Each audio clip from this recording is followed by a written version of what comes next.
What up, everybody out there in podcast land? Thank you for tuning in yet again to another episode of the Yeah I Said It podcast. Kane and Ross presented.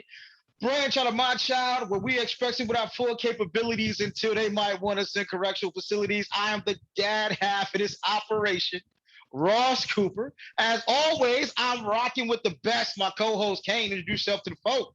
Yeah, well, what's good, everybody? Everybody's having a great day, year, month, an hour, second, and all that good stuff. If you're watching on the tube, you know what to do: like, share, comment, subscribe, all that good stuff. Share with your family, friends, pets, enemies, all that good stuff.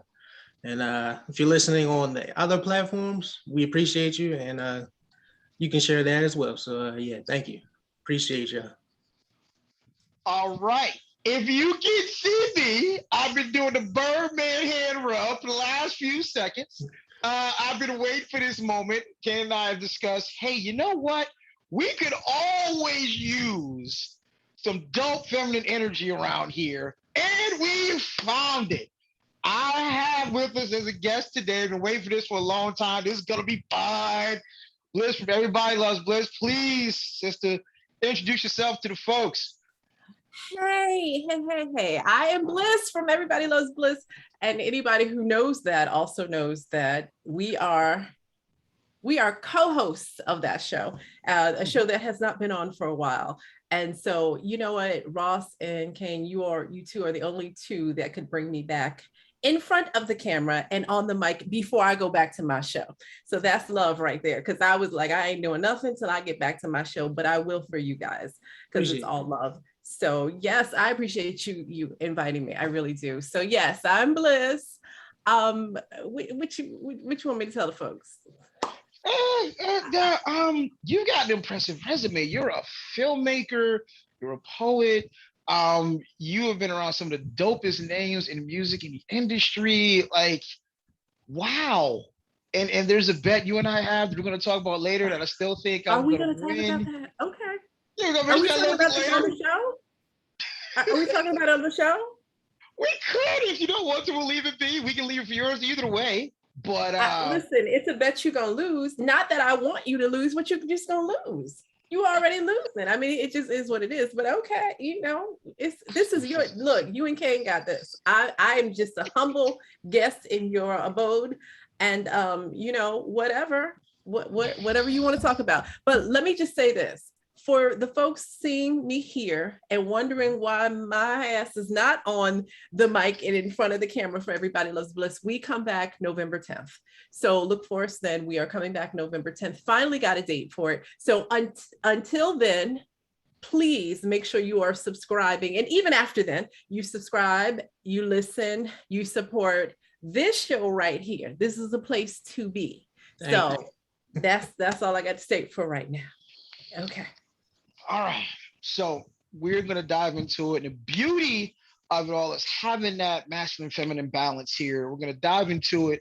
First up, we can't go without mentioning the loss of the one Michael K. Williams. He was an awesome brother, awesome actor, brought a lot to his roles. I first encountered him as the now infamous Omar in The Wire, and there was so much to that character and to that role. And to hear about his deaths was seen to be so suddenly and absolutely so tragically, that was like, it's another case. It reminded me almost a Chadwick where it's like, no, because there was just so much more this brother had to give. And I hate to sound selfish about it, but just like Chadwick, really enjoyed his art.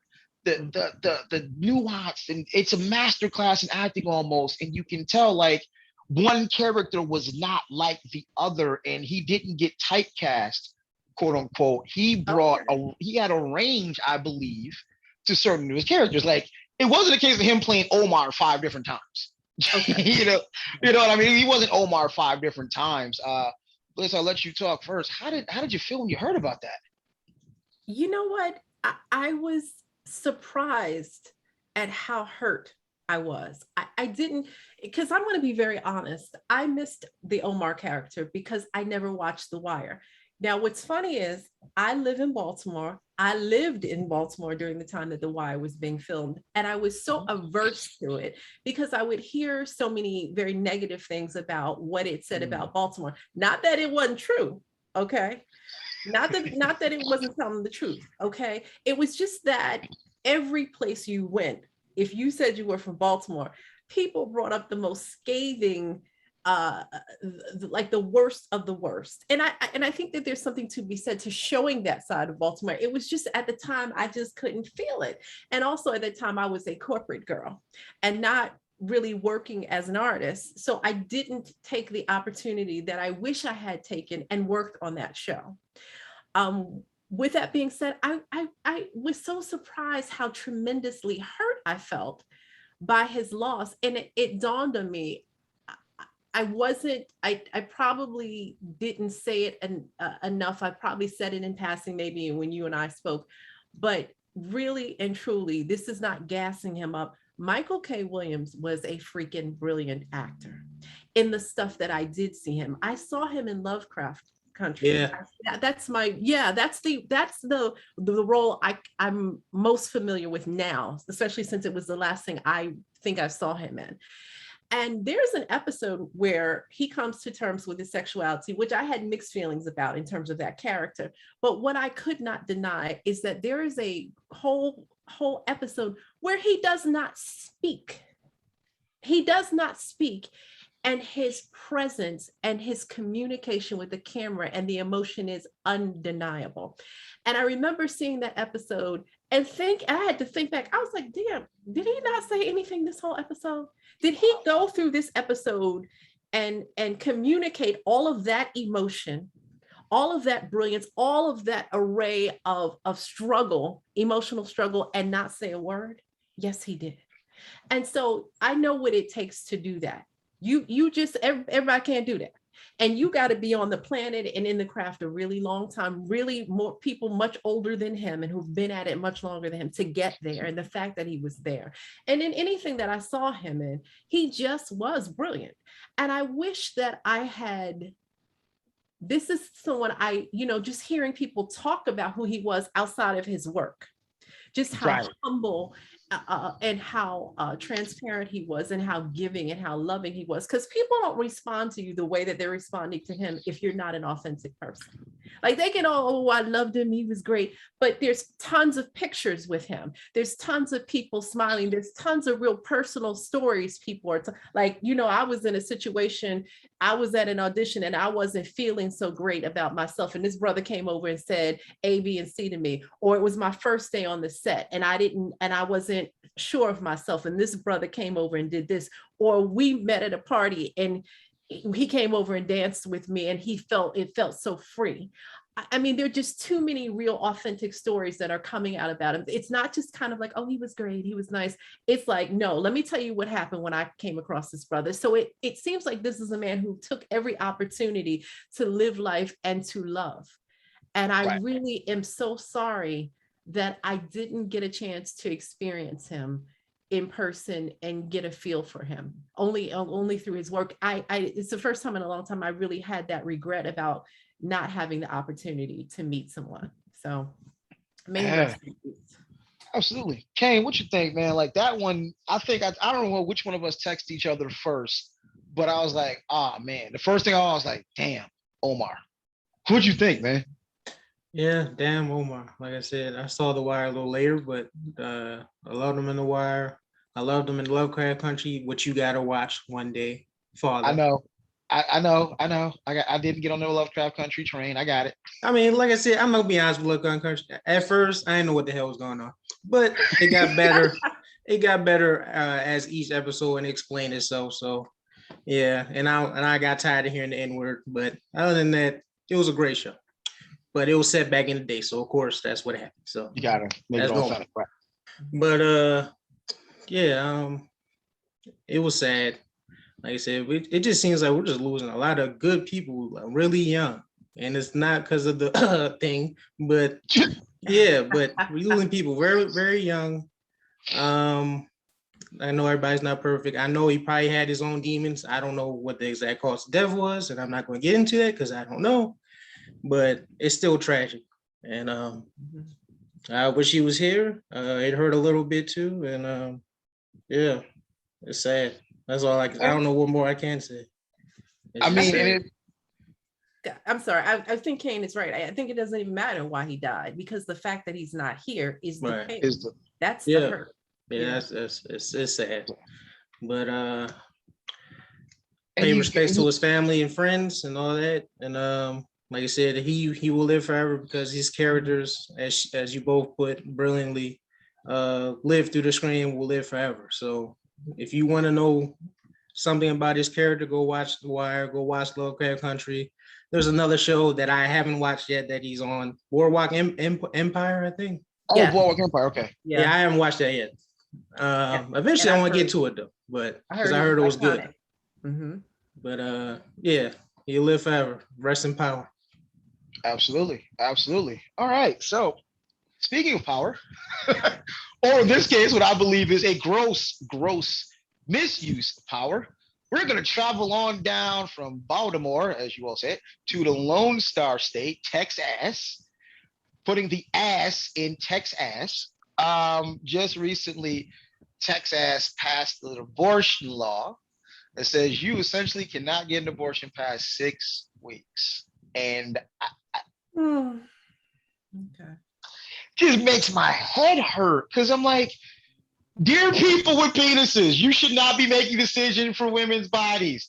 Just saying. You shouldn't have but so much saying that. Should you be a part of the conversation? Sure. But should you be actually in the decision-making process? I'm not so sure you should be.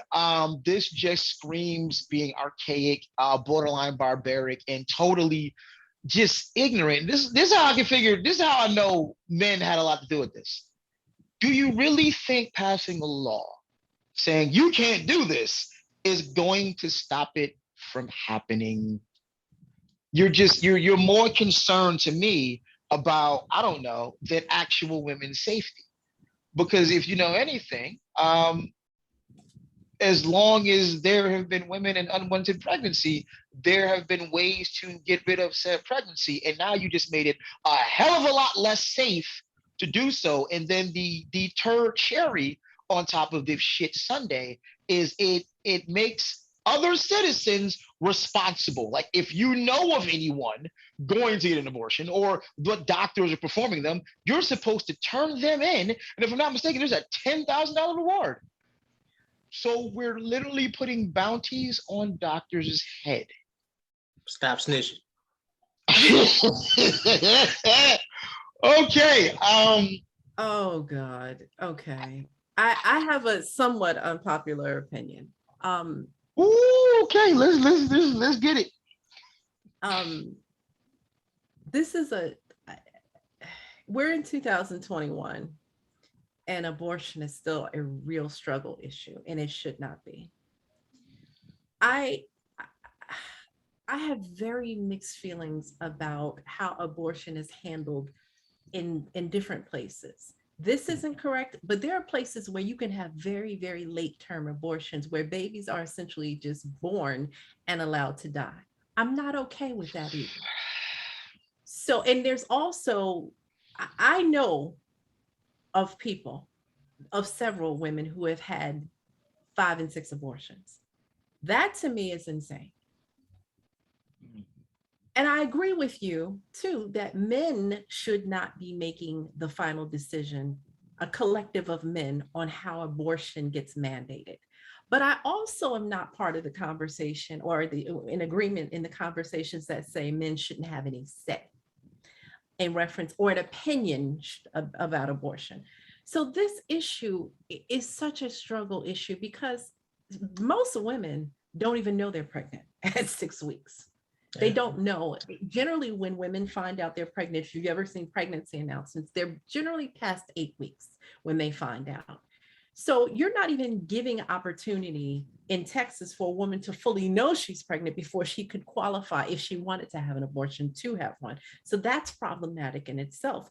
But I also, am so sick of these liberal states that allow anything to go, that you're having babies in the, having abortions in the third trimester, babies that would be viable with a little bit of help, allowing them to die. So we're because both of them are barbaric to me. Both of those options are barbaric.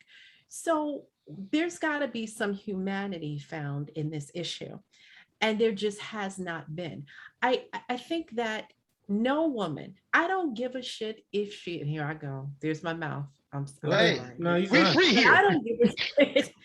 I don't care if you are, and I would say not third trimester, but if you're like in the fourth month, if you've been raped, I don't think a woman who has been, there should be any kind of conversation or debate on a woman who's been raped, whether or not she can have an abortion. If she is like, I can't do this, there should be no questions asked about that. But I have a problem with the chick that is irresponsible and 4 and 5 abortions. That's because that's a mental health issue. We're dealing with a mental health issue at this point. You debate all that you want, but because of the toll it takes on the body, the toll it takes on the psyche and the spirit, I think you at some point you got to become spiritually dead if you're on your 3rd and 4th abortion. That's just my opinion. And there are going to be people that are going to be mad for me saying that. So right. I think that this issue, we're just not getting it right on either side, because it's free, any abortion, have an abortion any point in the pregnancy, for any circumstances. I'm not necessarily for that either. So it's not just Texas that's not getting it right. So this is a hard one. I would just hope that we as women, since the brunt of this, or all of this brunt when it comes to carrying a baby is on us, we start having more conversations about choices before you get pregnant. Like, okay, since this is part of an issue too, what are we talking about amongst ourselves about what we do beforehand? The decisions that we need to make beforehand. So this is not even so much of an issue. It should be a rarity that we even have to come to terms with whether or not we're going to keep a baby. That should not be something that every couple of months, every couple of years, you make a decision to have an abortion. We have to be more, everybody's got to be more responsible, but also there's got to be more humanity in the conversation. And it ain't happening in these super liberal states, and it ain't happening with these super conservatives. Because at the end of the day, whether you allow a late abortion or you don't allow a woman to have an abortion, and if she goes past 6 weeks, you don't give a shit about the child. Neither side gives a shit about the child. Okay, let's tell the truth, because there's nothing in place in the liberal states to take care of that child, just like there's nothing in the conservative states that pushes a woman to have the child either. So there's just, I don't think it's just as cut and dry as people want to make it. Just let them have an abortion. There has to be some parameters. See, I always start with questions. One, what is this law trying to prevent? It can't just be as cut and dry as, well, we're trying to prevent abortion. Like, because if you're trying to prevent abortion, I guess you try to just make it illegal outright. But I don't get overall what this is trying to do. I don't know if this is the byproduct of this being the final level boss of the Bible Belt. I don't know. So I still don't get what this was for. But does it matter if it doesn't work? If it doesn't work and when I say when it doesn't work, if we recognize it does not serve women, it does not serve anyone but the men who have power and control. It doesn't really serve women in having autonomy over their bodies. It really doesn't. But neither does the liberal state that allows you to just do whatever you want to as many times as you want. That doesn't really, because it doesn't address the bigger issue that comes behind something like that. So Texas is one part of, it's just one side of the issue. Other side, yeah. Because then the other thing is, I think a lot of people everywhere are conflating the two issues. And this is where I can openly say, while I don't have the answer, I try not to conflate the two. I think it's very easy to slip into, we should have abortion. Like, no. What we're literally talking about here is the choice. Whether or not an abortion at any point, good, bad, immoral, what have you, I don't get to make that decision. I don't have to live with that decision per se. Who's ever giving the actual abortion does. But what we're saying is, or at least what I'm saying is, Do not eliminate the choice. But All we're saying, but whatever you want to do, that's But your they choice. didn't. You don't have to answer to me, But they but didn't. you can't Technically, they didn't. eliminate the. Technically, they didn't. They didn't eliminate the choice. They put mandates on the choice. They put parameters and limitations on the choice. It's not the same. You can argue all you want to, and I get what you're saying. I'm not saying you're wrong in your thinking, but technically, they didn't take the choice away. They put addendums and parameters on it. The choice isn't taken away. Yeah, just like what's going on with the song. They're not forcing you to listen to the song, but they're putting mandates where you. It's like, yeah, what do you say, Father? Choice is an illusion or whatever. The Merovingian in the Matrix. Choice is an illusion between those without power. Yeah, and those that's with basically power. what they're doing. And like you said, which I agree, most women don't know that they're pregnant until after 6 weeks. So you're kind of telling them that, yeah, you're not getting one. So were you still going or can I go? Because I got a lot to say. So if you're still going, I'll wait. Are you going? You want me to go? Go for it, sir. Boy, where did I start? Like I said, I agree with my father, sadly, that it should be freedom of choice. Like, let them have the decision. And males with penises shouldn't be deciding what happens to a woman's body. And not to mention, if we want to go there, but they shouldn't be the ones fully responsible for conceiving a child because we enter them. So if anyone should be on birth control, it should be men, not women. Ding. So you want a woman to take all this birth control, mess up their hormones and all that good stuff, but like they're not the ones that can make themselves pregnant. We are. So that makes no sense to me why women take birth control and why men birth control isn't as mainstream as it should be. Yeah, a condom is a condom, but that's not. Come on, like stop. But condoms break. But another thing,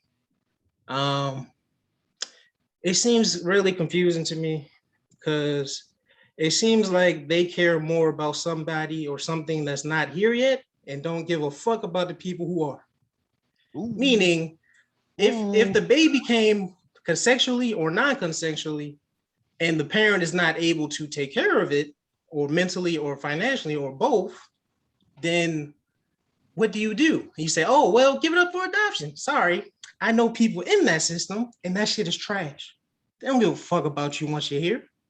So why the hell do we care so much about something that's not here? But when they do get here and the parent is unable to take care of it, and you give it to the system and the system doesn't give a fuck about the kid that is here or growing up, many examples, then why do we care? Like, give them the choice. Like, you don't give a fuck about the kids now. You don't give a fuck about the people here now. Go ahead. Let me just interject this idea too about caring about who gets here.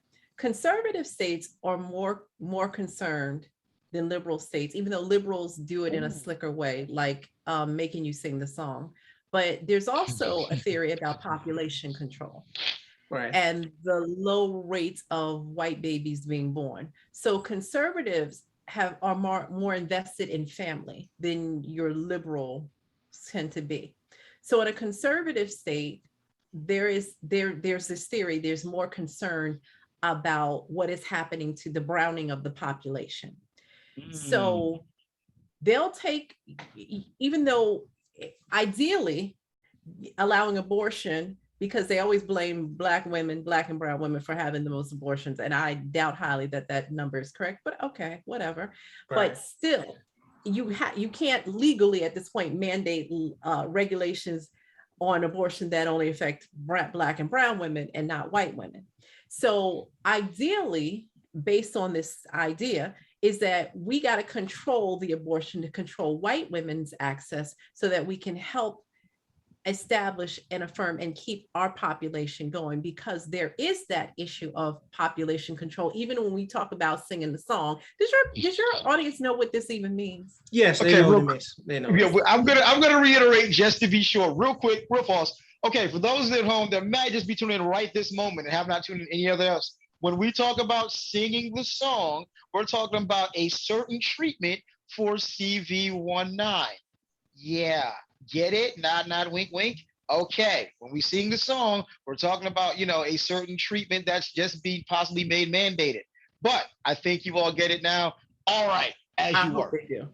So back to population control. So again, conservatives are really more concerned about that from one perspective. So their way of keeping their numbers up is to control access to abortion. That's one theory that if you look at, or if you study what I'm getting ready to go somewhere, but Francis Cress Welsing, the great Dr. Francis Cress Welsing, and Neely Fuller had alluded to in terms of white fear of the blackening and browning of the population. So in that way, abortion, putting mandates and limits on abortion also helps to, from that perspective, keep the numbers up of white babies coming, because All right. there are a lot of issues with fertility.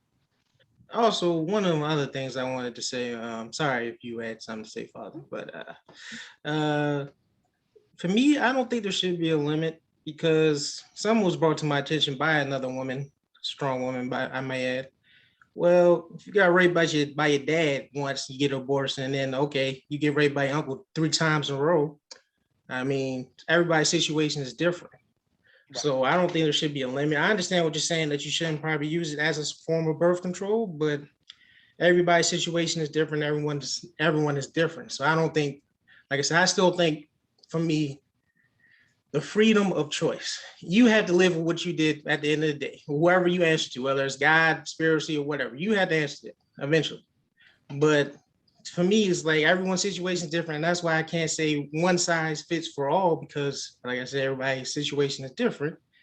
And we don't want the man with balls to control everything that a woman does. Because like I said, the whole onus of getting pregnant is not on them. Like I said, you need us to get pregnant. So we're the ones entering. So if anything, the onus should be more on us than it should be on y'all, in my personal opinion, even though it takes two. So y'all are responsible too, but sometimes it's not always consensual. So, and I agree with you said, if it wasn't consensual, then it doesn't matter what term or whatever they're on, that they should be able to get regardless, because that wasn't consensual. But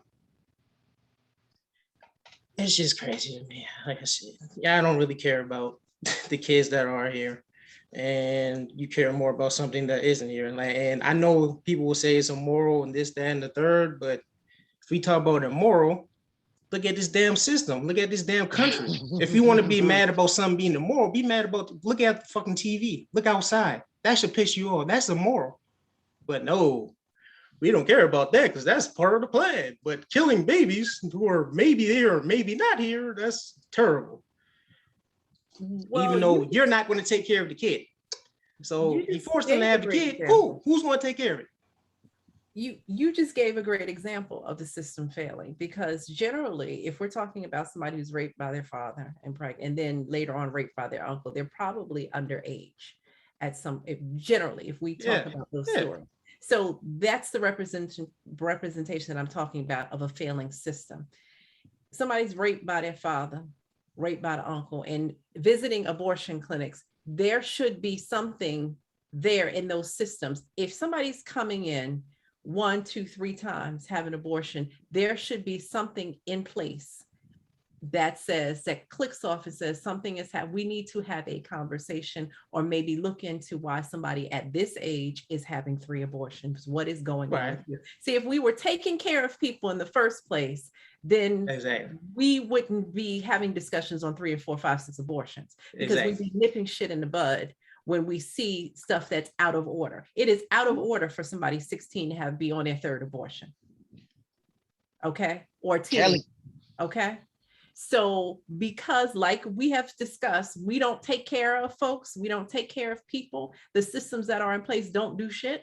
That's why you can have a situation like that. And that's my point. And that's why I said, if we want to talk about immoral, think about the system, because that's what's the most immoral thing ever.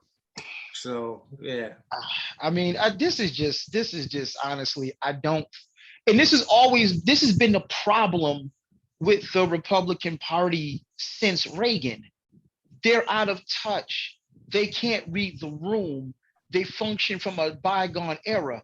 this to me is just another nail in the coffin for Governor Abbott. Cruz is probably about to, like, mark my words, you heard it here first. Texas will be blue in the next two elections because this is not. I've lived here, and I can tell you the mood is what the f is going on with these people. And these are the people that they're elected. So you know what's going to happen? They're going to be gone. They're going to be out the door because this is just. So does that bring you comfort? That brings you comfort that Texas is going to turn from red to blue as if blue does so much better. I mean, you say that like, oh, great, Texas is going to be blue. Like blue does a better job because the blue states want to give your 11-year-old the power to make a decision about singing the song without asking you. That's what blue does. So you okay with that? And you think that has anything to do with them caring about your child or taking away your control as a parent? So you okay with that? So that makes more sense to you. See, we got to stop acting like the system works on either side. So I don't celebrate because a red state is turning blue because I know blue is on some shit too. Yeah, two sides of the same coin. Bars. So we got to stop playing this game and like, oh, in a minute, because this is one issue that we're talking about. But again, I'm looking in DC. And you talking about giving an 11-year-old the opportunity and the authority to decide how many songs they want. That's so weird for me calling it the song. I know. Can I use what I just want to? Can I use jab? I can't say jab. I don't know. Maybe you can go. If we get pulled, we know how many jabs they want to take without the parent even getting notice on that. And let me tell you. Let me give you this. Let me give you this. Here in Baltimore, okay? I participated in a program called Big Brothers and Big Sisters, right? I became a big sister. There was a very famous school here in Baltimore called the Paquin School. It was a school for unwed teenage moms. So I was a big sister. I know no more than man and moon. I wasn't much older than the girls that went to school, but I had this thing about, why is there so much teenage pregnancy and these girls need help? Because I came from the suburbs, I knew better than that. So the principal of the school was pro, give them their authority once they become a mother, emancipate them and give them, the chance to make decisions on their body and their health. So you know what they did? They gave those girls Norplant.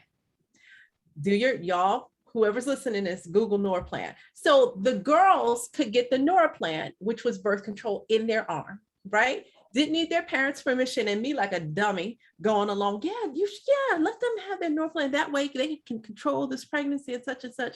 Well, that shit, I am on a roll.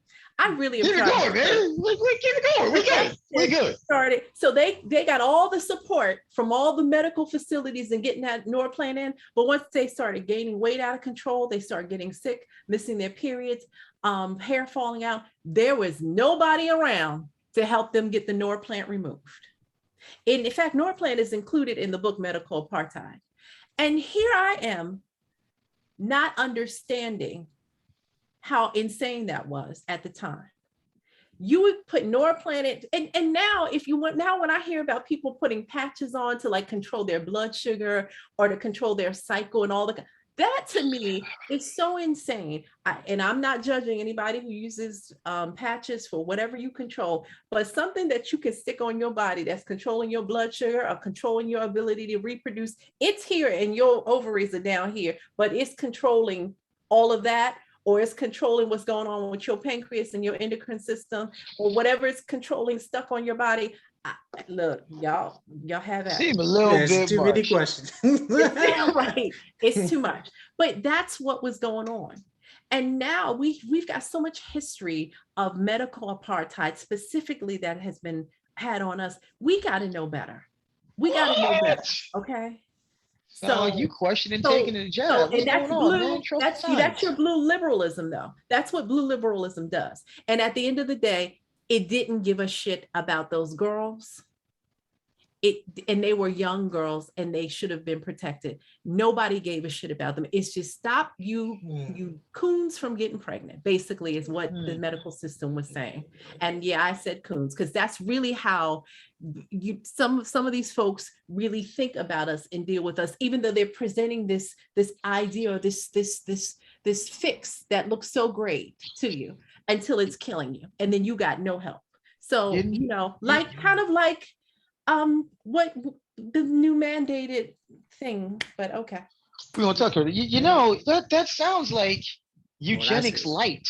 If we're being honest, you gonna get them stuff. Well, that Margaret Sanger. That's eugenics light. Well, Margaret Sanger was, I mean, whether we like it or not, Planned Parenthood and Margaret Sanger is what it is. Now, I'm not saying I'm making an anti, but it is what it is. The history is what you can't get away from it. So. Right. And I want to circle back to what you just said a moment ago. I do get your point. Am I jumping up and down that there's a possibility of Texas going from red to blue? Not so much, because I'm with you. I've been said elephants and asses are not the answer. If I gotta do anything, I'm independent, but if the progressives, my Congress Bay AOC and company, can get things running, I might come back to the party. But here's the thing. If I got to deal with those two, the elephants and the asses, I would much rather have my freedom to say no. Like, look, cocaine's legal. I mean, cocaine. So here's an extreme example. Tomorrow, Biden says cocaine is legal. Okay. It's not going to change my life any, because I'm not going to sniff a mountain of coke Tony Montana style. I have a problem, and maybe just the rebellious nature of my spirit, where you're telling me I can't do this thing. No, you absolutely can't. I'm going to tell you, you can't do this thing. No, you can't have an abortion. You can't do this. You can't do that. No. I'd rather have, quote unquote, too much freedom and freedom choice, what I do and don't want. But I do understand too many choices can be problematic for certain folk.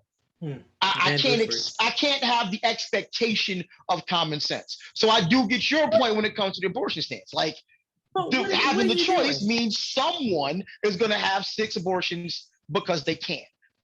Okay, it's one issue. See, you just contradicted yourself. Okay, how so? Because we've been talking about the song, and you're talking about your freedom of choice, and you ain't got no freedom of choice with this, because you're either going to sing the song or you're going to be abused physically in testing, or you're going to lose your opportunity of employment. Now, places, and then let me tell you something, it's just the beginning, because there are places now, was it South Africa? Where was it? Where now you can't work, you can't go to the grocery store, you can't even have access to the bank to get your money. I think it's South, I got to check where it is. Somewhere in Africa, you can't even get to the bank. So you act like you talking about freedom of abortion, and then in the middle, right in your face, your blue president done told you that unless you sing the song, basically you can't work, or we're gonna make your life hell. Or go to the hospital. Can't go to the hospital either, apparently. There you go. So what are you talking about? Now that is some whole nother other shit. No, it's not. It's, you said freedom, and I'm just going by what you said. We're talking about the issue of whether or not you carry a baby versus the issue of whether basically you get to work and live in society. So what are you talking about freedom? You don't get it. That's what I'm saying. They don't give a shit. They will take it. Either side will take it when they can, if you allow them to. That's what I said. They don't give a fuck about the people who are here, but they care about something that's not here. That's my whole point. Stop acting like either side serves you better. No, they don't. They don't, because I hate to be the person trying to rub people's noses in it, but you and I both have said anybody but Trump, right? Anybody but Trump, they said it'll be fun. They said you and I have been like, yeah, okay, let's see what happens. We're gonna talk about it in a second. We're gonna talk real quick. When trying to make a point in a real minor way, when trying to make a point goes way wrong. Okay. Larry Elder, if you don't know who Larry Elder is, he's a dude who wrote a book or two. He's out there in Cali trying to run for governor. And I'm like, sometimes you read a headline, it's like, no, you weren't that stupid, were you? So the headline was Larry Elder argues that slave owners are owed reparations. Now, you know, you and I talked about this, Tiff, Bliss. I just sometimes I think people say things that they don't really believe. They just want it for shock value. No. Don't do that. Larry Elders believes his cooning. And yet I said it. He believes he's been committed to it for a very long time. He's been invested for this is not somebody that's new to this. He's true to this. So don't do that.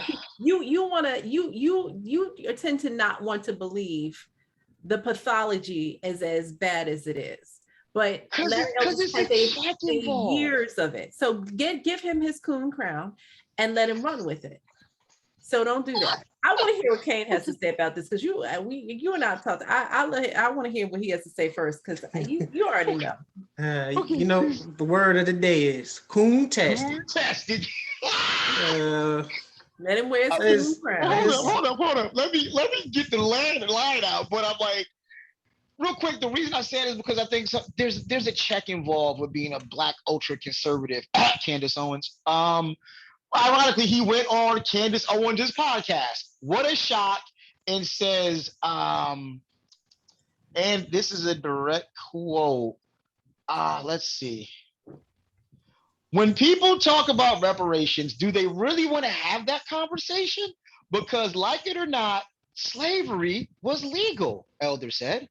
Their legal property was taken away from them after the Civil War. So you can make an argument that the people that are owed reparations are not only just black people, but also the people whose property was taken away after the end of the Civil War. Wait. Okay. All right. Okay. You want me to go? This is why I say you can't. You say certain shit for shock value. You can't honestly believe. Go. Like I said, it's kind of impossible for that to happen because you had a 400-year head start on stolen land. I mean, that's all I really got to say. 400-year head start on stolen land with free labor, making your millions and billions of dollars off of free labor. So you are owed something. Like most of the generational wealth that happened now still dates back to those days. So how are y'all owed a penny? If y'all holding something, it should be a neck around your neck. I mean, a rope around your neck. But yeah, but hey, that's I'm just 400 years of free labor, generational wealth, and then you give us some land and a mule, but you take that back with the KKK, so we don't even get that. So we haven't gotten anything from that. Nothing. Everything that was promised to us was broken. So, and you're still wealthy off of that. So I don't know. Yeah, I can't believe. I don't know. I'm with you. I don't believe he believes what he's saying. Exactly. He is a coon he's coontastic for real. But some saying something that stupid. I can't believe you actually in your heart of hearts. If he's pulling a lie detector, he just want to say, yeah, I believe that shit I was saying. No, why I mean he's got a history of no, I get you, but this was ultimate stupid. Like there's stupidity, and then there's like you're the kingpin of stupid. And go ahead. I'm sorry. No, go ahead. You can go. I'm done. Well, I think what made the statement even worse, and I didn't hear it in the piece of the quote you gave, is that he already admitted that at the time slave owners were actually given reparations at the time already. They were paid for the loss of the slave. So the fact that he would twist that and talk about reparations still being owed to the slave owner, it didn't even, like, he was contradicting his own statement. And let me say something, and again, unpopular opinion. Okay. Candace Owens is problematic. I'm not gonna ever not say that, but I see Candace Owens more like the broke clock. A broke clock is right at least twice a day. Right. And there have been some points that Candace Owens has made that I could not refute. Yeah. Now, generally, her intention is so off that that's what makes her off. But Larry Elders he just is committed to this. I think that there's a place where get out that place for some folks. And I think we have to come to terms with it. That there are some skin folk ain't all, kin folk ain't always skin folk. This is a person that you just have to write off. And I'm not pro cancel. You know that I'm not pro cancel culture. I'm not, not about not second chances, but the history of this man is what it is. So I don't know why we are surprised. I think the only reason why we're having the conversation is that he is running for a very prominent position. And the fear is he may do more damage as a Black man in that position than a white racist would have the gall to do. That's what's scary about him. So I think from that perspective, we do need to have the conversation, but being surprised by Larry Elder, I think that's why are you so, have you not seen some of the stuff he said before? I'm not surprised. I'm just saying. I'm not either. I just don't believe that statement he actually put, like, he's willing to die on that. Like, I don't believe. I tell you how he's going to demonstrate that he would die on it. He would block any kind of legislation that would come through that would give Black folks reparations. He would block it to his own demise if it benefited him, because he's so committed to white supremacy. Uncle Ruckus, baby. He would. So that's the commitment that you're going to get from Larry Elder, that anything that helps Black folks specifically, he's going to block.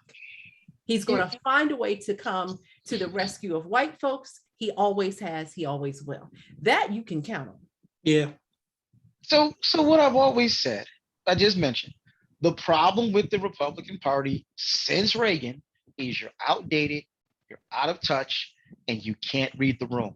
Sir, this would make a lot more sense if you were in a battleground state, if you were in the South. You are in California, the final level boss of liberalism, and you really think that's going to help you win? You are a special kind of stupid. It's a special kind of sickness. That's you're seeing. That's a level of self-hate. It is hard for anybody amongst us to even understand or even be able to comprehend. There's a special level that, because it's one thing to think that, it's another thing to say that out loud and argue that point out loud. Like, to be that, because that's a super unpopular opinion in the state that you're running for, but to sit and argue that and be that committed to your sickness, or that just that gone, that's a level of sickness. You almost feel bad for him being that gone. Like, I think even Candace Owens was probably like, the hell? Like, I think even Candace Owens was like, the fuck? What? Okay. All right. I just had to touch on that, because that's like, you read a certain headline, it's like, nah, you're not that. Nah, yeah, you really went there. You really, really went there. So, this next piece, we're going to touch on it real quick. Not even real quick. We're going to talk about it. So, announcement just came down that Uncle Joe, Mr. If you don't vote for me, you ain't Black enough, has decided that companies with over 100 employees are going to either A, make everybody get the jab, listen to the song, or B, get tested an awful lot. Now, that's drastic. I think that's radical. I think it's dangerous. What I think is also more alarming, and again, depending on which side of this place you sit on, you're going to say, yeah, that's right. But for free thinkers such as us, so this is a direct quote from our commander-in-chief. We've been patient, but our patience is wearing thin. And your refusal has cost all of us, he said, all but biting his words. The unvaccinated minority can cause a lot of damage, and they are. What was, I forgot which movie it was, but the tagline was be afraid, be very afraid. Yeah, I'm starting to feel that way, because you are literally aiming what can be described as a good chunk of propaganda at people who've made a choice to not be jabbed. Hitler. And did you stop? Because I can't even joke about that right now. We never. It's no, it's not Nazi Germany. It's not. Okay. Right. That's why I said it. Well, how did that No, start? Propaganda. Because he's not a dictator. Because he can be voted out. Because we're not gonna. No one's. It's not Nazi Germany. And quite frankly, the guy who just left was a lot closer to the Führer than the guy who's sitting there. If we're being honest. But I don't know. See, okay. No, go ahead. How about it? You one of the things that when we talk about what is happening now, what is frightening to me about what is happening now is that the society isn't responding like you would think a free thinking, logical, analytical society would. Because what he's saying doesn't even make sense based on the information that they are presenting.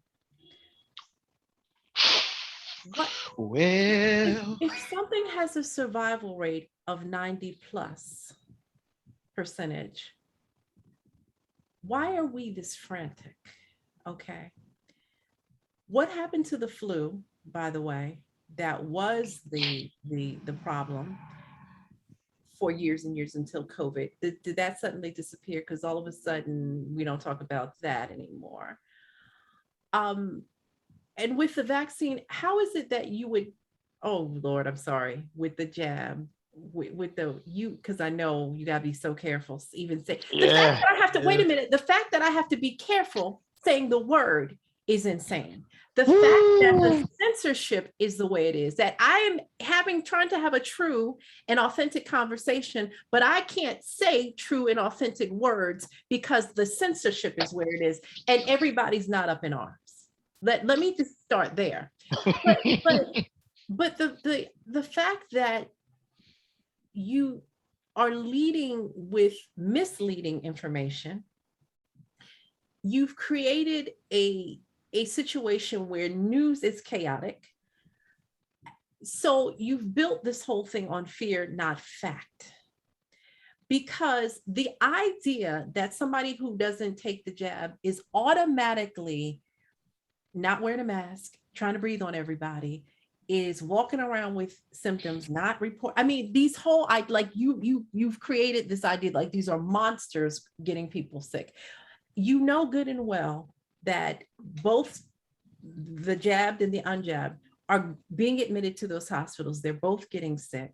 You lied to folks and told them that by getting the jab, you wouldn't even have to be in the hospital, but you're seeing more and more people, not just because honestly, everybody, if they get a sniffle, people are so scared they're running to the hospital. So everybody's running to the hospital.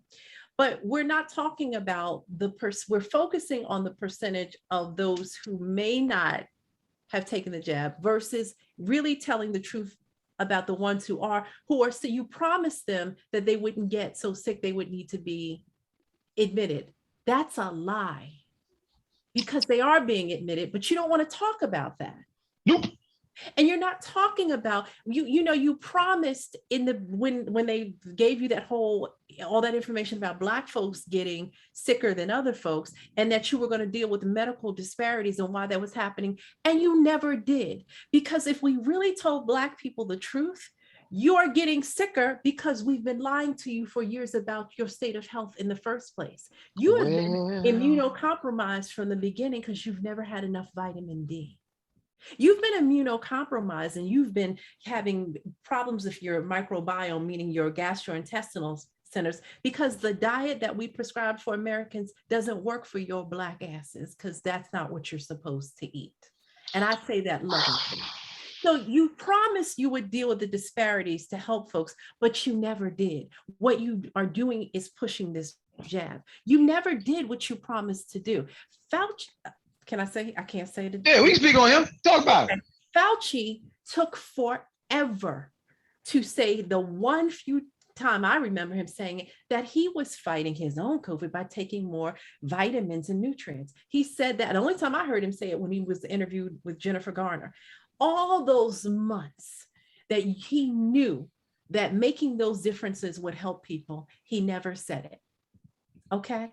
So the idea that somebody like me, that I'm walking around here making a decision, like I'm promoting the idea that it's not real and you don't have to do anything. When I, on Everybody Loves Bliss, had somebody telling you how to prevent getting sick and about your immune system, and a white person talking about how Black people have been led astray in terms of their health.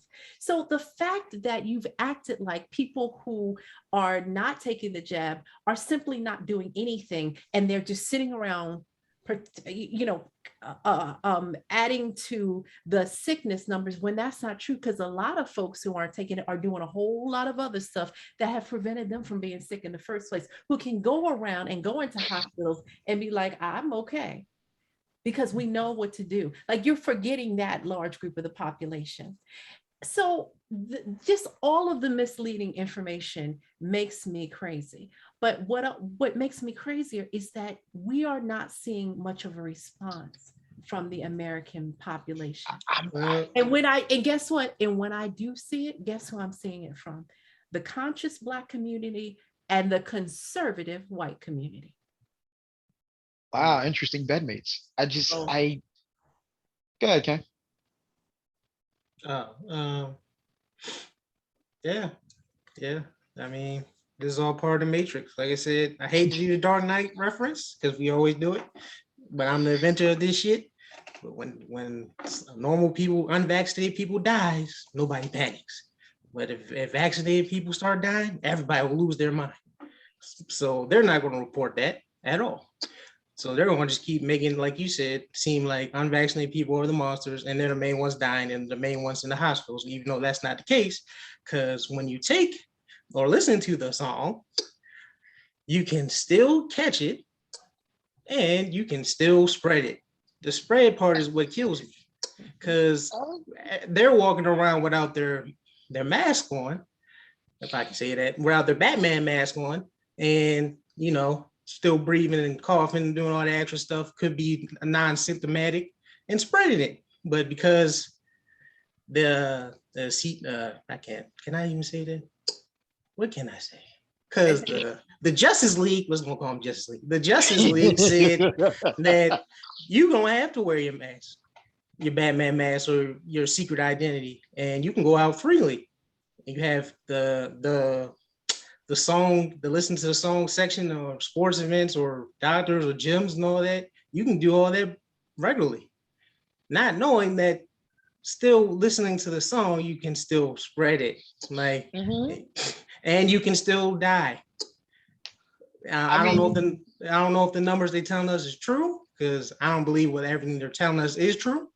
But if the numbers are saying is true, then of course, if you're a simple-eyed Agent Smith type of person, you're gonna believe everything that's told you. Then yeah, you're gonna think the people not listening to the song are the problem, but really the people who are listening to the song are the biggest problem here. Because like I said, you can still spread it while you listen to the song. Well, so who's being selfish now? Why are you walking around without your Batman mask, coughing, talking, laughing, spreading your germs everywhere? But I'm the problem, or we're the problem. Exactly. Yeah. And Ross, you know, you keep calling your New York City the greatest city in the world, and I used to believe that, but I'm at the point where I'm like, I want New York City to keep that same energy in the next 2 years when tourism is down and they lose money and they can't figure out what to do with all the sickness that they're going to create. Because how arrogant of a city to, in the same week that you decide people who haven't taken the jab can't go to events, can't go to the restaurants, can't participate in theater, can't do all of these things. You hold a huge concert with thousands of people jammed on top of each other, unmasked. when the CDC had already talked about the fact that people who had taken the jab could still spread it, but you're so arrogant and you're so determined to push your agenda that you did it anyway. How do people get away with that? And I'm going to say this because this is one of the things that we haven't talked about, but I just want to say I'm really looking at artists and folks who I've supported in the past. I'm watching folks. I'm watching what you say and what you do, because I don't have to make a big announcement. Because at the end of the day, if you're an artist and you create art, you create music, you create film, you need your audience. You need your audience. And if you're willing to support this, I'm good with that. Keep that same energy. Because what I believe, and I could be totally wrong, is that you're going to need some of these unjabbed people to take care of the carnage of the ones who've been jabbed. Because what we're not telling people is that whether you're jabbed or not, the CV19 loves lipids and it loves fat. So the more obese a person is, the higher your risk. And I say that as a person who could lose some weight. I know that that's honest. It loves lipids and it loves mucus and it loves, so lipids meaning fats, it loves your mucous membranes because that's where it goes. So instead of telling people you need to be gargling at the end of the day, you need to be cleaning your sinuses out because that's where you have mucus, and you need to be losing some weight because that would help save some lives. All of these people that we're seeing with the jab and without the jab, a lot of them that you're seeing are obese, visually obese. I've seen a lot of pictures. I'm not saying that those are the only people that get it, but your rate is 5 times higher. Why are we not talking about that? Yeah, because like you said, population control might be in play, and we're the fattest country in the world. So it's kind of hard to do that. Tell everybody, hey, lose some weight, take vitamin D, do all that such and such. I'm like, nah. Like I said, I don't know what the plan is. I don't know what's going to, because like me and my father spoken off air, they don't know what's going to happen in the next 2 years. Like, you are the science. So if you take the jab, they don't even know what the hell can happen to your body or what side effects can happen in the next 2 years. So it's I mean, but you, like I said, and to both of you, we talked about this. The thing is, on the surface, a lot of this makes perfect sense. It is 98% of the people who are dying of CV19 are the unvaxxed. We sorry, see say that as again. 98% of the people who are dying are the unvaxxed. These are the numbers this says. Pick one: CNN, MSNBC. Pick one. And we Pick believe any. that. Do you believe that? Pick either liberal media station.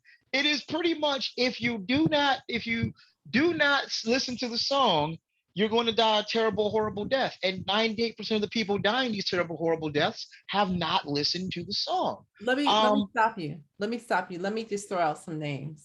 D.L. Hughley, Tom Hanks, President Trump, and seemed like his whole entourage. All of those people got sick with COVID and survived COVID before they even had the vaccine. And he's old as hell. So how the hell he survived? So I'm just one is compromised. I'm just saying all of those, and I could go on naming names. Right. So that doesn't fit. That doesn't make sense. Yeah. So how do we explain that? Also, here's what's so funny is that with all of this, not only have we become not we, but the society becomes so insane about the jabbed versus the unjabbed, is that when somebody who's unjabbed gets it and is okay, there's anger towards them. Joe Rogan. Perfect example. Joe Rogan. Like the fact that there's animosity because he didn't die. Like there were people counting on him dying just so they could say, see, like the fact that instead of saying, okay, wow, there is something else. There's something like being hopeful that there's something else you could do besides taking something that's one thing that's FDA approved and the rest of them are not.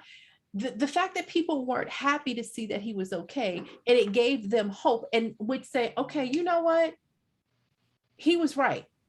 Maybe we need to look at this differently. The fact that it didn't do that for folks, instead they went the other way and they're making fun about ivermectin.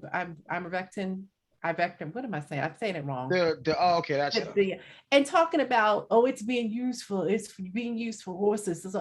Do you know how many drugs that humans take that are also given to animals? They just change dosages and percent. I mean, why are we acting like the same drugs that we take, animals don't take it? Like that exchange doesn't happen all the time. One of the reasons why you got to be careful about meat is all the antibiotics, the same ones that we take anyway. It has caused super variants, and I'm going to hit this super variants because you've overused the antibiotics in the animals, so that when we eat them, we have issues with that. So here's the other thing: variants. How you testing for a new variant? When the tests that you've established were for the first variant, when did you make a new testing system to test for the new variants? All these new variants, how are you testing for them? How are you giving accurate numbers on all these variants? Because you see a variant only because you see a mutation. To establish a whole testing system where when you test somebody, you know they've got this variant versus that doesn't happen overnight. So how in the hell are you so sure that people have a Delta variant versus something else? How are you, when did you establish a testing system that would differentiate? When did that happen? Boom. I'm just asking, when did that happen? I don't know. Miraculous. It's amazing how miraculous the system has been to test for this, but we've had cancer going on for you. You couldn't figure that out. Well, this is Operation Warp Speed. This is, we're going to dedicate all our time, energy, resources, and effort to getting this thing under control. So, or 2%. 2%. Yeah, get it under control for 2%. No disrespect to the people who passed away. No disrespect. None. No disrespect. But this is not Ebola. This is not the Black Plague. Like, relax. And are you, Kane, let me ask you, and I'm asking you, Ross, are you suggesting, because I know I'm not suggesting you not take the vaccine. No. I'm saying you should do what you feel comfortable doing. Right. Freedom of choice. Yeah, like we said earlier, freedom of choice. Right. If you think it's best for you, then go ahead. If you don't think it is, then you should be fine to do that too. But I just don't like when people try to force it on, oh, you shouldn't do this, or oh, you should do this. And if you don't, the hell with you. Like, just two extremes is not the answer. Stop making us public enemy number one for making it and finding a different protocol to follow that keeps us safe and healthy. Because I'm going to give this story. Ross and Kane, you probably know too. I one of the reasons why we have not done the show is that my mom had a stroke, and then my stepdad had a stroke and passed away. I have not shared that with my audience, so this is the first time a lot of people are knowing that. So when I did the Naomi Osaka bit, I had to take, and the Simone Biles, I had to take a mental health break doing that. So that's and I'll talk about that more on the show, but that's what happened. But let me just tell you this, in the meantime of being in the process of taking care of mom and all of these things, my mom was in a household with people who were younger than her, my sister and my brother and sister-in-law. My sister had COVID. My sister got COVID. My mom was in another household where folks had the flu. Everybody in the household had the flu. Guess who didn't have it? My almost 70-year-old mother who just had a stroke. You know why? Because when we knew that COVID was coming, we had a collective of homeopathic doctors. And I'm not telling anybody to do anything, but I'm just telling you what we do. And we decided to get on top of it and to get real clear about what's going on with us as not just Americans, but African Americans in terms of health. And we got some real information and listen and have a protocol that we follow. I'm not pushing anything on anyone. I'm not telling you what to do, but she didn't get CV19.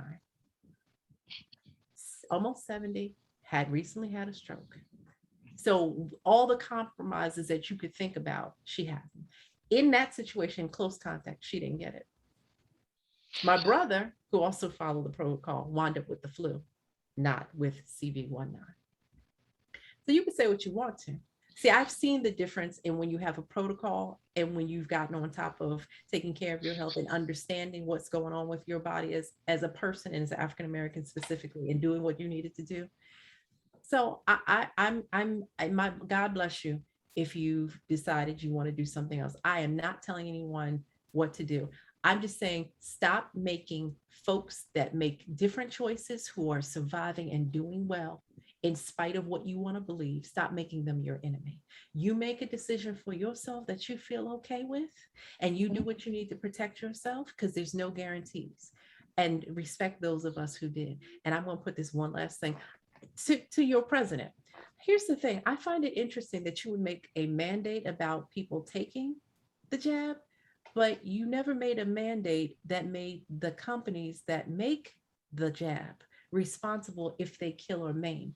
You didn't change those laws and those mandates. So the onus is on the people to take the risk, but there's no risk to the companies that make this medication. So how does that work? How is that okay? And how can people look at that and not think, well, they're still not responsible if I die or I have irreparable damage? He didn't address that. I'm just forced into this situation of my job, or I got to do this. I'm done. I mean, I'm going to say something that might be considered a little radical. I think our president might be guilty of hate speech. And it's like, oh my God, but we lost our shit with a lot of the things Trump said. The Chinese flu, this, that, and the third. It literally did, as far as we know, come from China. Right. But he said a lot of inflammatory things over the course of his 4 years. When you are literally blaming certain Americans for the peril of other Americans, even though there is, science, respected science that can refute that.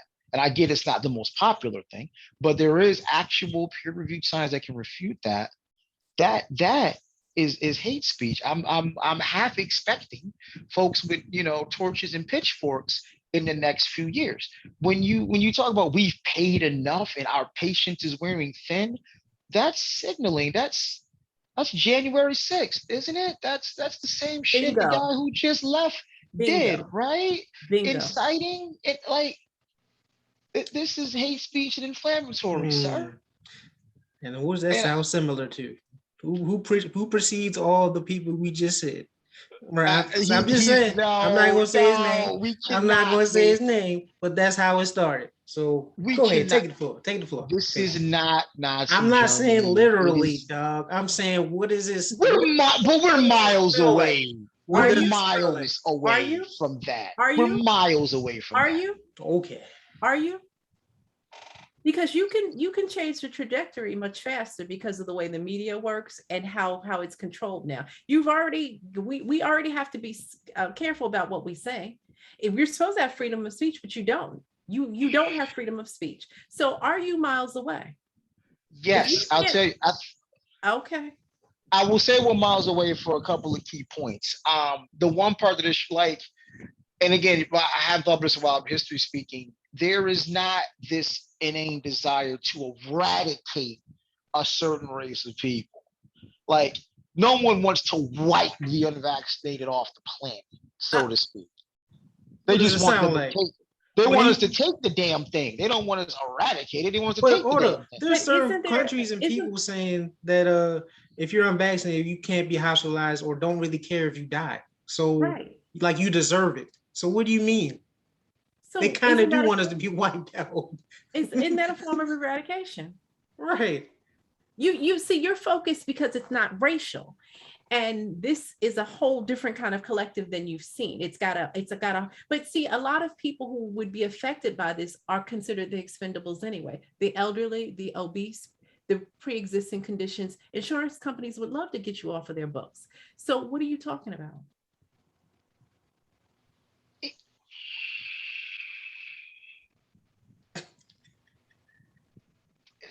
Nazi Germany was a lot more intentional, I believe. This isn't intentional. You got the media feeding you this chaos every day.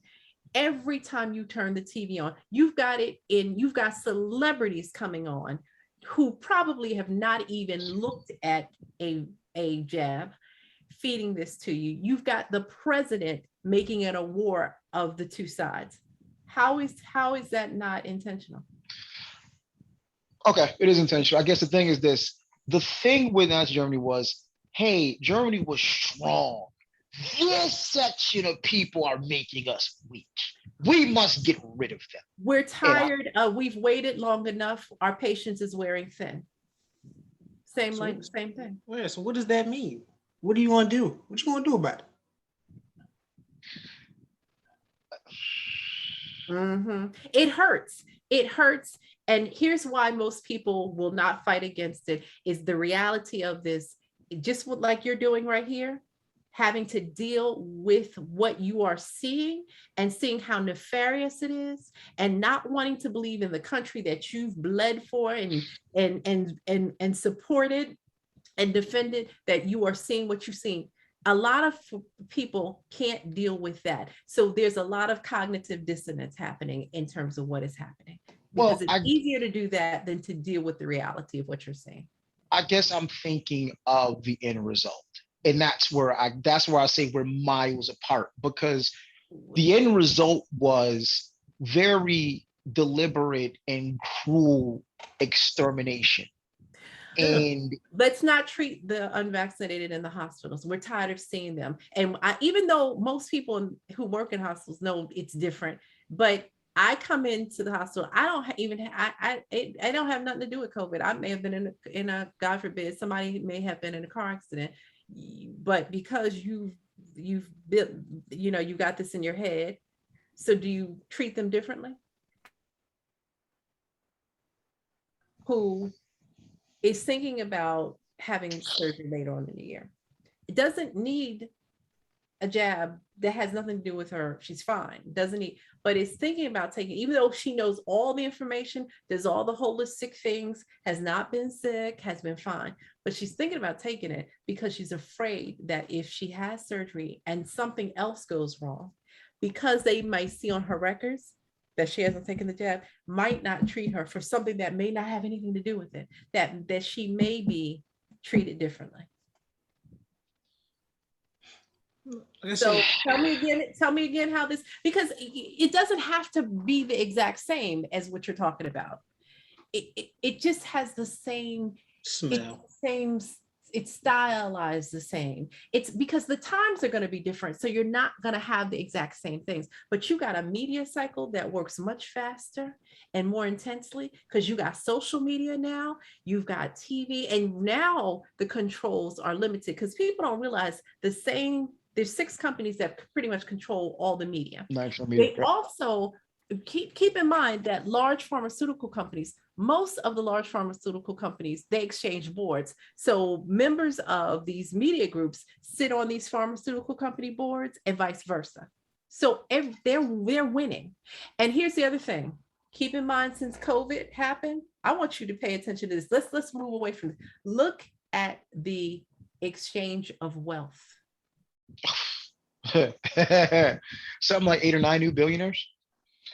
Gentrificate, if these evictions actually do go through, gentrification possibility on steroids. Yeah, it's horrible. And maybe it should, and maybe you both are right. It just gives me pause to make a comparison to an outright ruthless regime that had no problem exterminating millions of people to where we are now. And I say this, not this country fought that regime. It fought to stop that regime. It fought in World War II to stop Hitler. So it's took a long time though. Well, it took for Harvard because Hitler had done a lot of damage before. Remember, it took a long time for people to wake up. That's what's scary about it. It took them a long time. That's what's scary about now, how as very much lulled to sleep. And see, because they've learned from history how to keep you lulled to sleep and what to do to keep you confused, it's going to take longer for a lot of people to wake up now. People are worn out. You have worn folks out. You've removed them from their families for a year. You've removed them from the economy for a year. You've created fear. You've created division, and you have done it through their phone. You have done it on the TV. You have done it through the emails. You have done it in ways that you didn't even have access to before. You have played the mind game so great on these people. The frustration and the fear is so deep. They're just exhausted. Some people are just too tired to fight. So Okay, so let me ask you a real tough question. This might be a radical question. This is a question for both of you then. Let's just hypothetically say worst came to worst. They said, listen, we found the names of 3 million people that carry a certain version of this affliction. And if you can bring those people to us, we'll be free of the affliction. You really think they do it? mhm, I think there's a lot of people that would try to I do that. would. I think Wow. so. I think they Wow. would. Well, think about it. The government's told you to sit your black ass home and don't go to work, don't do this and the third. Everyone listen.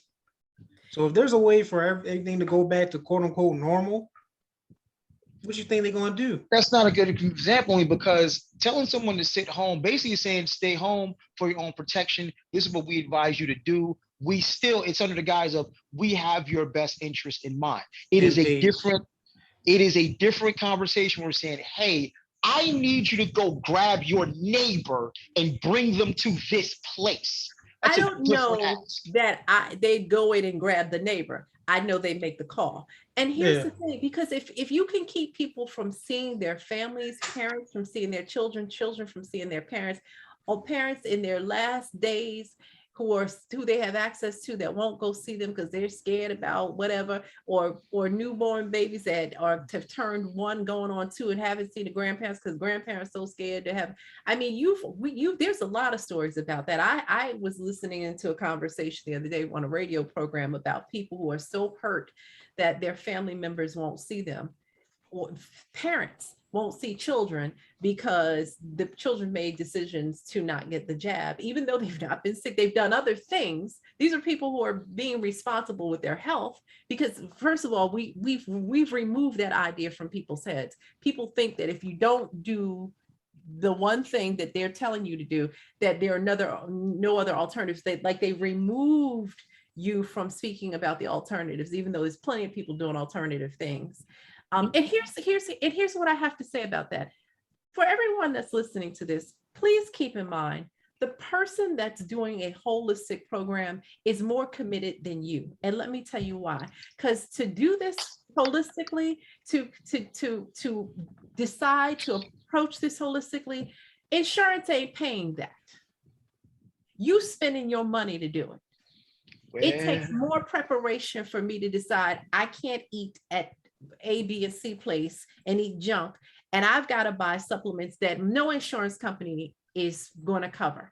And I've got to fight with the stuff that you don't know about when stuff really works and the FDA quietly doesn't want you to know. I'm watching the price gouging. See, you don't know about that if you think your only answer is to take the jab. You don't see what's going on behind the scenes, that things like supplements and vitamin D, how the pricing is going up on that.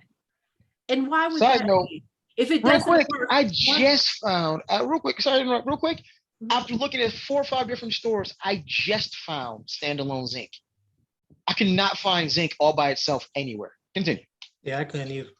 Right, exactly. And there's other supplements that I've talked to, and I'm not going to go because I'm not pushing that now. But because if somebody wants to, they can go to Everybody Loves Bliss. You can go to the page. I've talked about that, and we're going to talk about it more. So, but there are supplements that you don't know about that have been proven to help. That all of a sudden the prices are going up on those. All of a sudden, the access is limited. Why is that? Because big pharma doesn't make money if I take care of myself this way.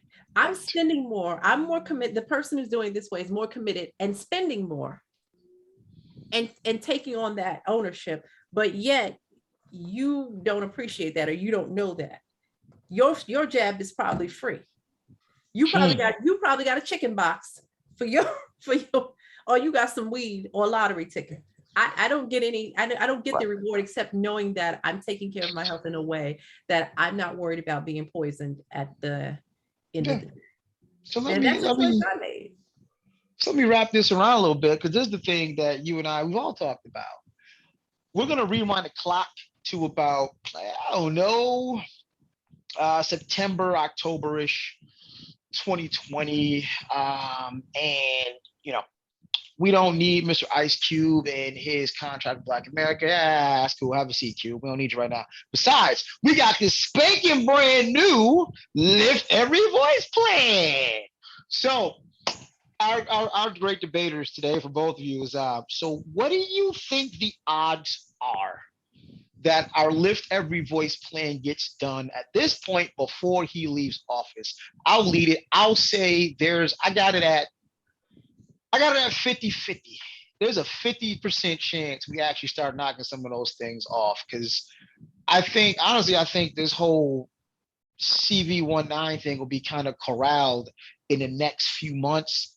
And there's been a lot of stuff happening that has precluded the ability to get to the Lift Every Voice plan. We had to deal, like I told you, we had to deal with the Asian hate thing, got to stop that, boom.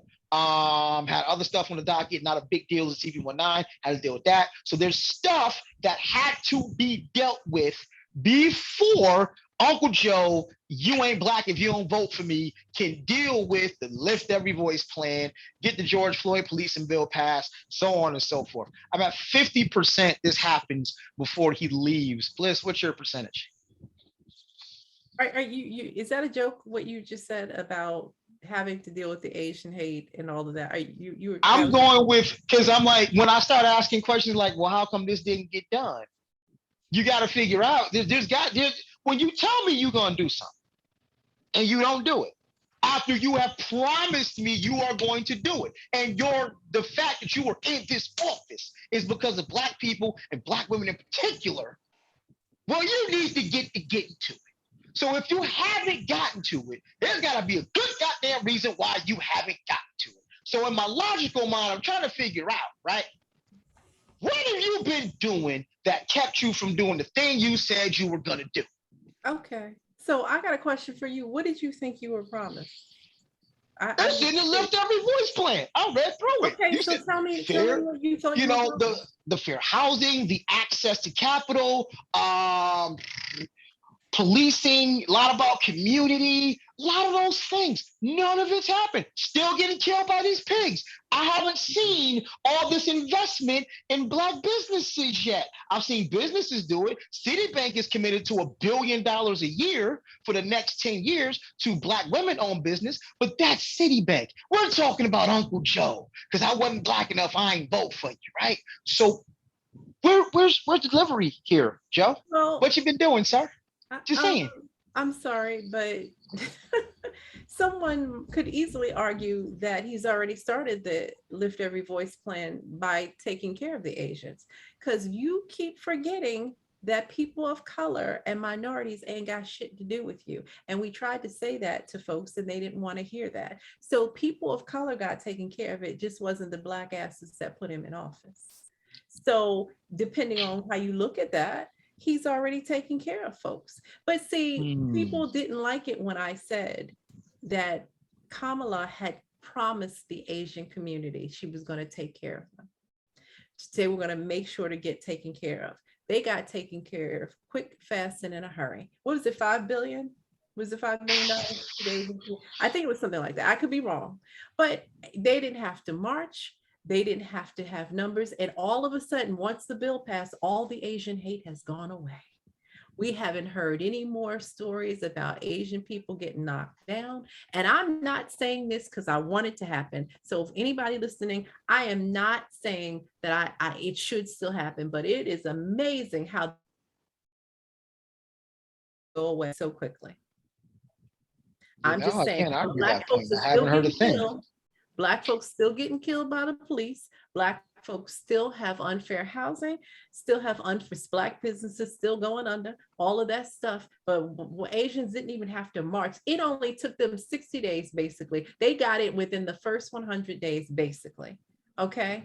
And they didn't have to, nobody ever questioned their Asianness. When they were voting in the presidential election, nobody questioned that.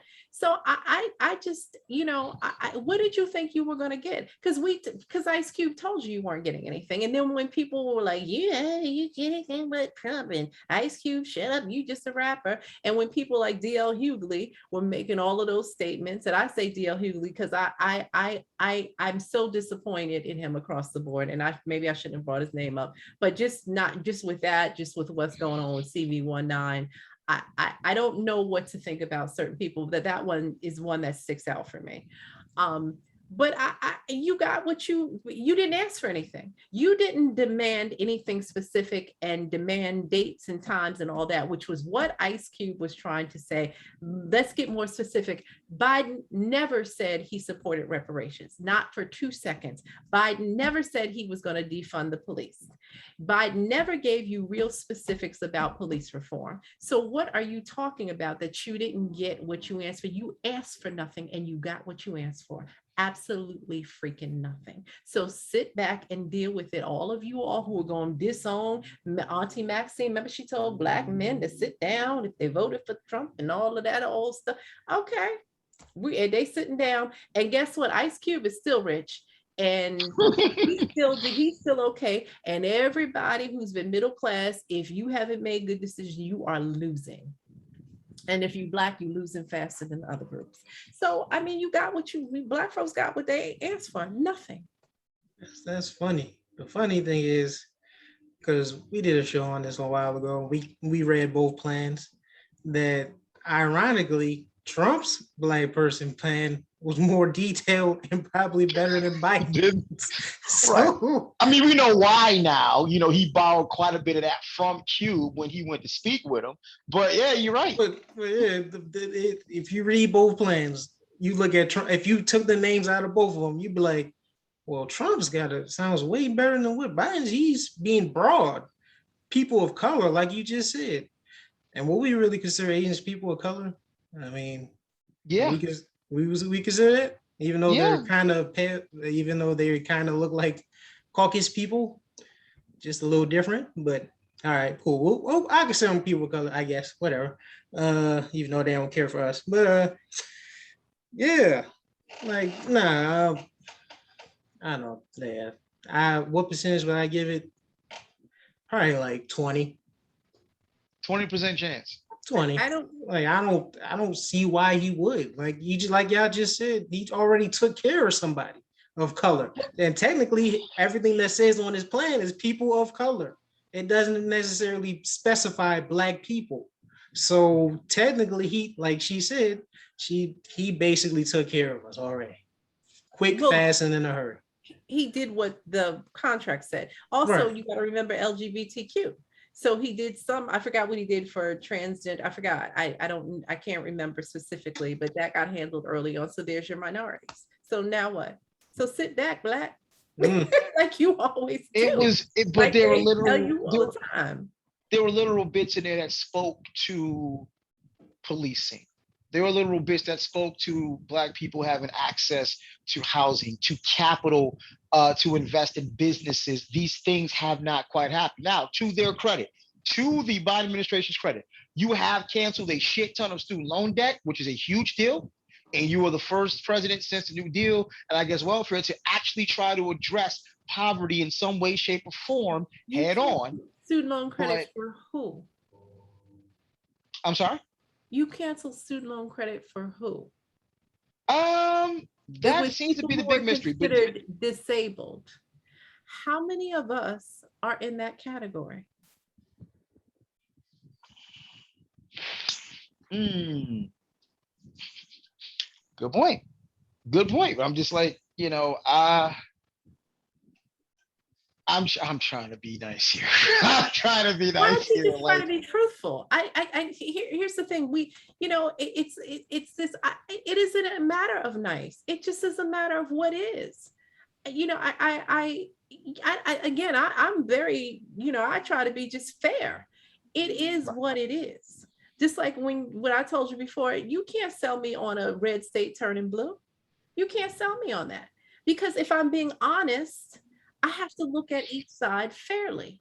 You got some bullshit on both sides that I do not like and I don't support. And it doesn't, you know, somebody called themselves a Democrat doesn't make me clutch my pearls and ooh and I and feel more safe. So it is what it is.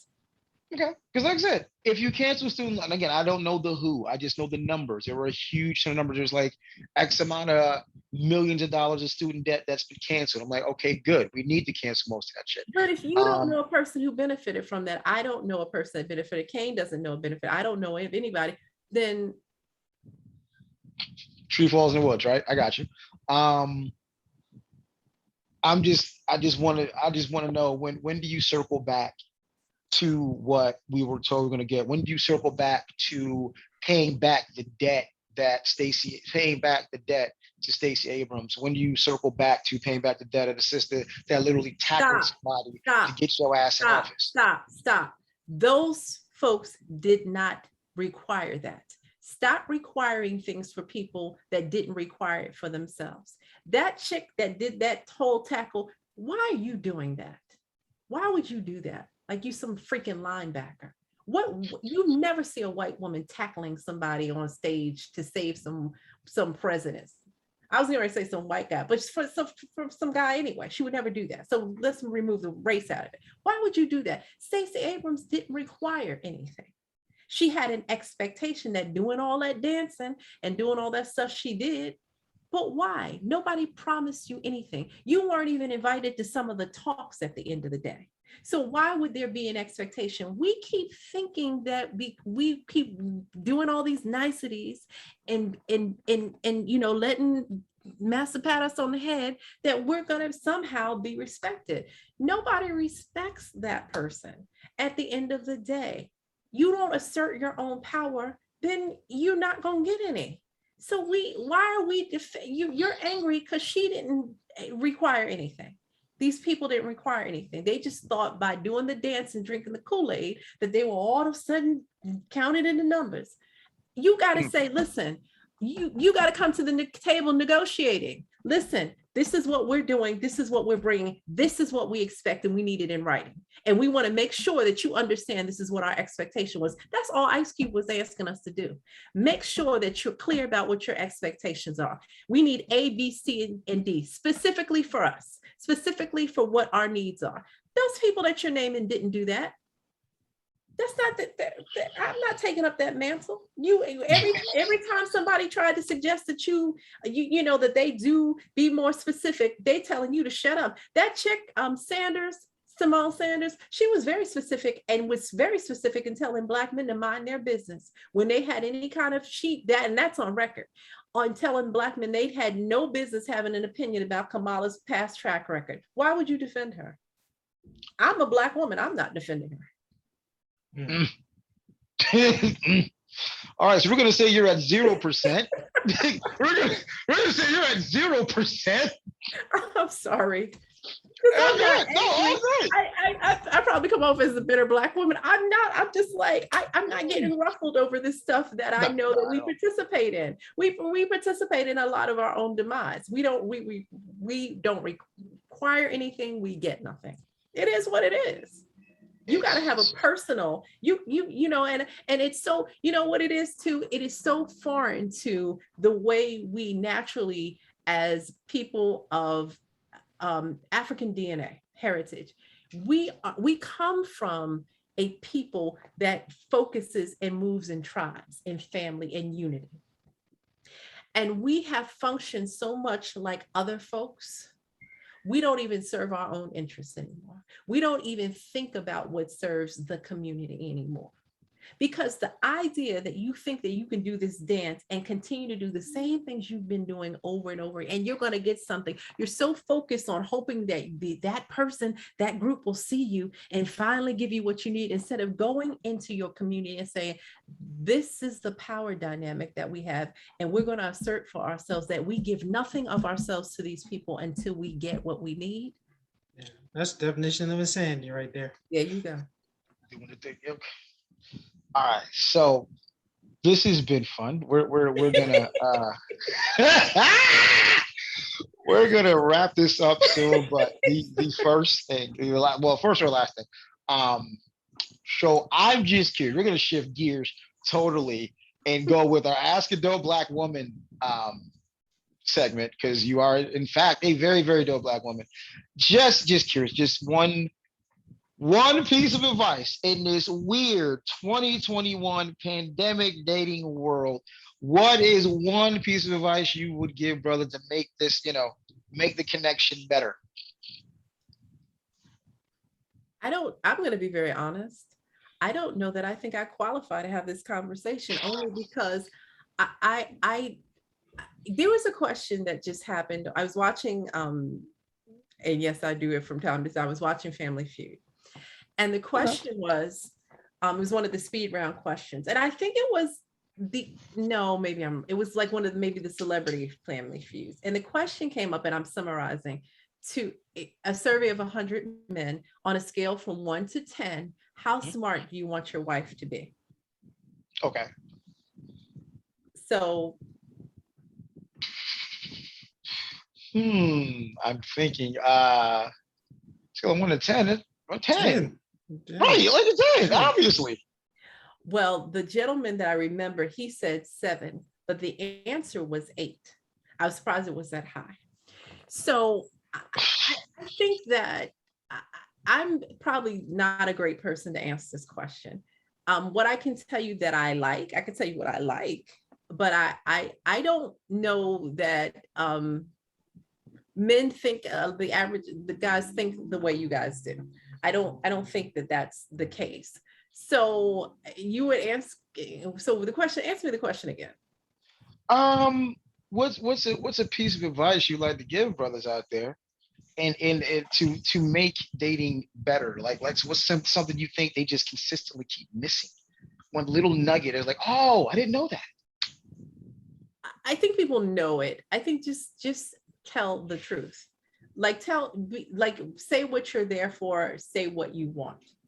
And be okay with the person you're dating doing the same, and really use that information, because I think that that's the communication piece about people are afraid to be honest. Women are afraid, men are afraid to be honest about what they want. You don't want to be married, then that's okay.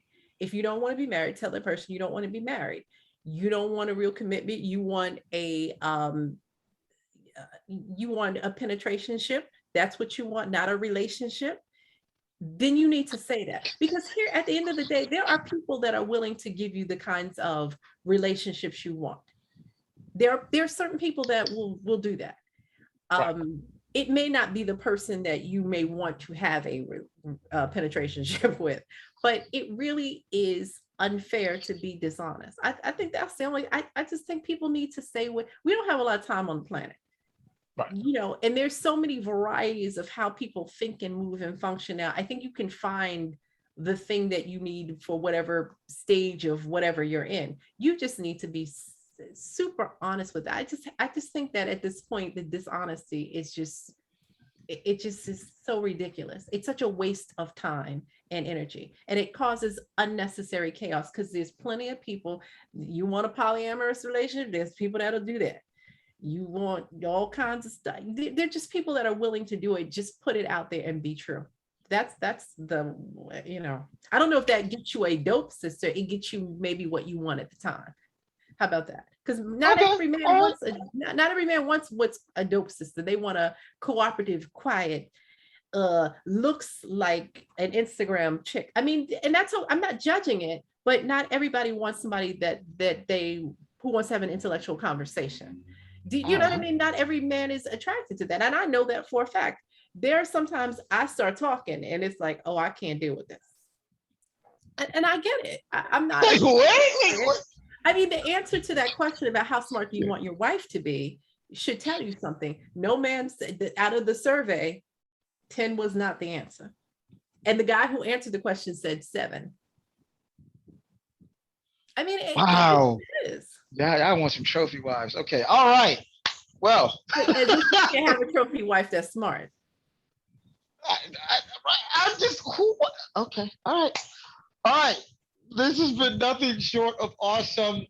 We're gonna do our run it back recap. So run it back real quick from the top. Michael K. Williams, rest in power, sir. Just seemed like there was so much more left for you to give us, man. I hate, we'll definitely enjoy the work that you left us with, but just know there's so much more you had to give, man. I'm sorry, and it sucks you're not going to be around to do it. Tex-Ass and their abortion laws, that's just archaic and horrible. Just archaic and horrible. Stop. But, you know, for what it's worth, you'll be blue soon. I don't know if that's good or bad. But Larry Elder, Coontastic, sir. You are Captain Coon. You are head of the Coon Brigade. Good job. Good job. Good job. Um, Biden, yeah, I think it's hate speech. I understand that's going to sound radical and maybe a little revolutionary, but that's what we do here. But that I just consider that to be hate speech. I don't think it's cool forcing people to put something in their bodies that they may not want to for whatever their reason is. And I'm at a 50-50 shot with us ever getting the Lift Every Voice plan fulfilled. Bliss, your recap.